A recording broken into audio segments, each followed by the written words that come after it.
Olá, galera. Vamos fazer a correção aqui agora da prova, ok? A prova vocês devolveram lá na Iônica, né? Alguns eu percebi que devolveram pelo e-mail também, mas na verdade era para estar tudo aqui na Iônica. Mas tudo bem, né? Como teve essa pequena confusãozinha, eu vou aceitar, ok? Então,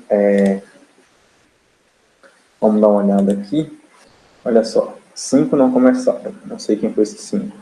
18 corrigiram, tá? Mas depois a gente pode ver isso. Então vamos começar aqui. A doença celíaca é uma doença autoimune, ou seja, as próprias células de defesa imunológica agridem as células do organismo, causando um processo inflamatório. Na doença celíaca, a inflamação é provocada pelo glúten, proteína presente no trigo, cevada e centeio.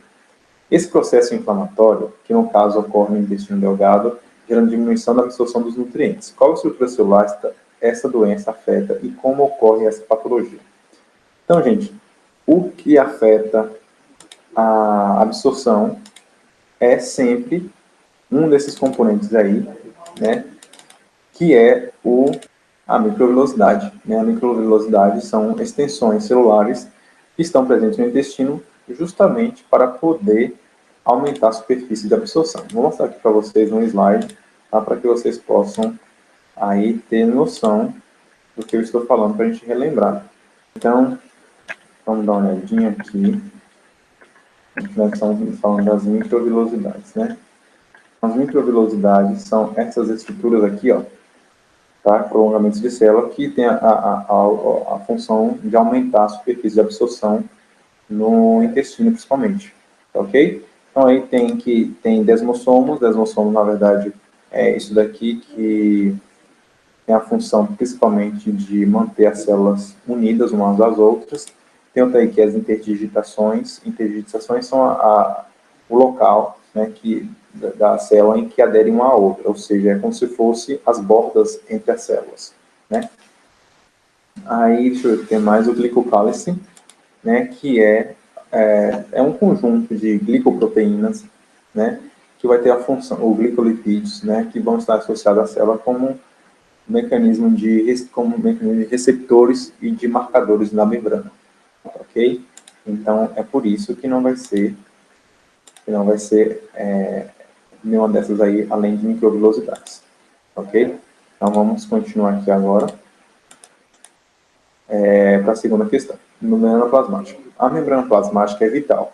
Desempenha diversas funções na quais faz com que a unidade fundamental da vida funcione, a célula. Quais são as funções que membrana plasmática desempenha? Então, vou voltar lá no slide, porque assim também eu consigo mostrar melhor para vocês, tá, a resposta. Então, a membrana plasmática, ela desenvolve principalmente essas funções aqui, ó. Aqui em cima, né, algumas funções principais dela. Então, entre elas está permeabilidade seletiva, ou seja, ela seleciona o que entra e o que sai da célula. Baixa tensão superficial, ou seja, permite com que a célula seja maleável.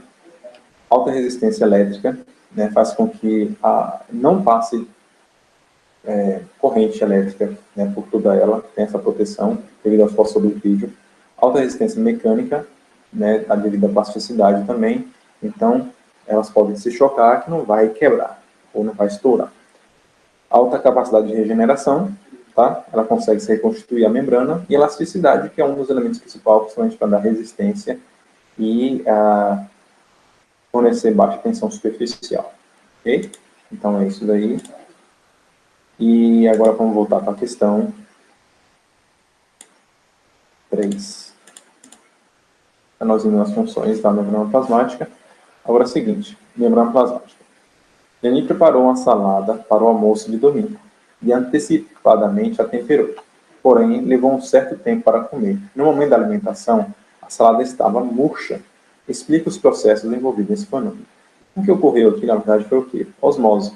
Tá?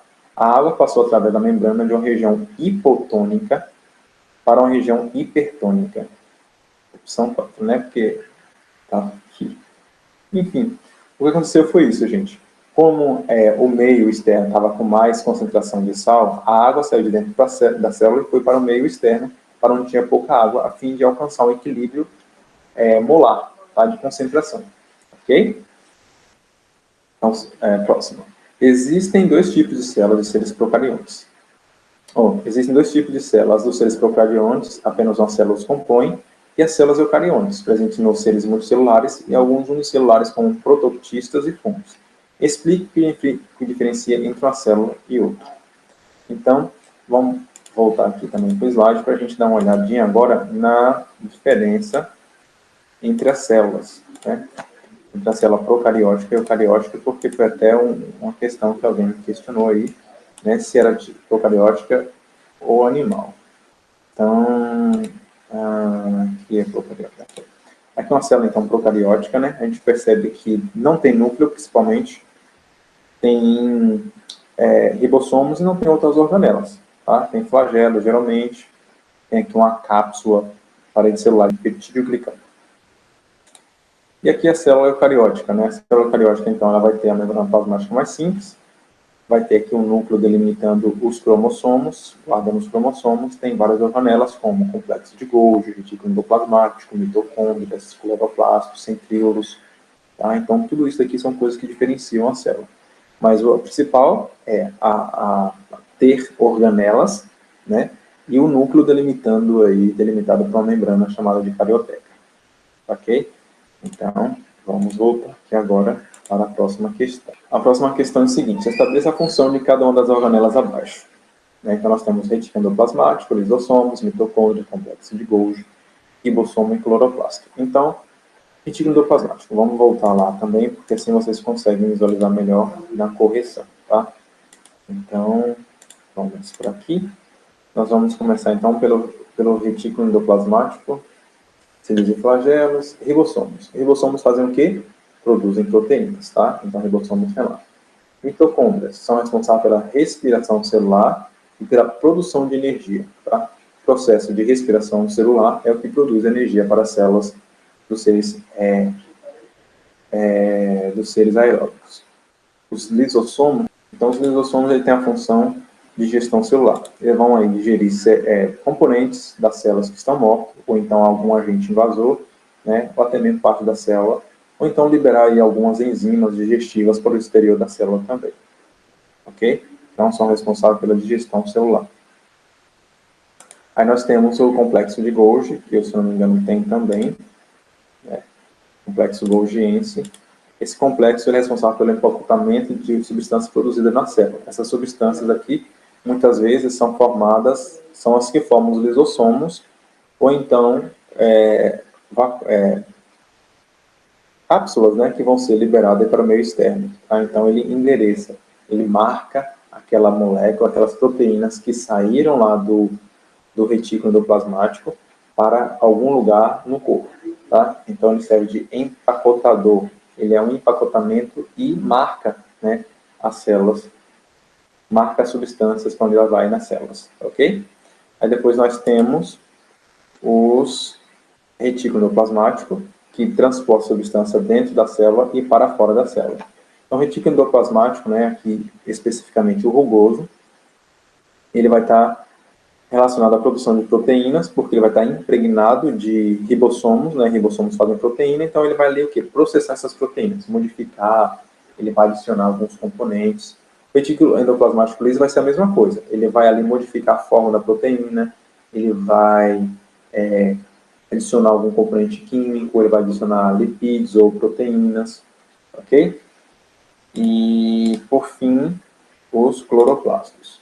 Os cloroplastos estão aqui, né, eles são responsáveis pelo quê? Pela fotossíntese nas plantas e geração de energia. Tá?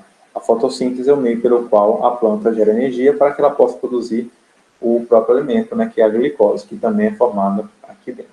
Ok? Então, essa é a resposta dessa questão aqui. Agora vamos para a próxima questão. Uma questão assim, é o seguinte: existem algumas estruturas que faz muito importante um estudante de ensino médio entender quando se estuda biologia. Geralmente são termos bastante requeridos em processo seletivo. Sendo assim, explique com suas palavras o termo abaixo. Então, gente, se eu achar aí que alguém copiou da internet alguma coisa, eu desconsidero a questão, porque eu disse explicar com suas palavras, não com palavras prontas, tá? Então, citosol é o quê? Citosol é o local onde nós encontramos o hialoplasma, que é esse líquido que fica todas as organelas embebida no citoplasma, tá? O citoesqueleto, então, é como se fosse o esqueleto da célula. É ele que proporciona os movimentos da célula, é ele que proporciona a forma da célula, tá? E as organelas são as estruturas, né, que são como pequenas fábricas. Cada organela tem uma função, como um complexo de Golgi, retículo plasmático, ribossomos, mitocôndrias, né, e assim por diante, ok? Então, espero que vocês tenham entendido isso. Vou tentar mostrar aqui, então, para vocês a diferença entre esses elementos. Deixa eu ver se eu consigo, se no slide tem. Então, organelas são isso daqui, né? Lisossomos, complexos de Golgi, né? Retículos plasmáticos, centríolos. Aí nós temos aqui, então, ó, deixa eu ver. O esqueleto, então, é esse esqueleto aqui que vai ter essa função, né?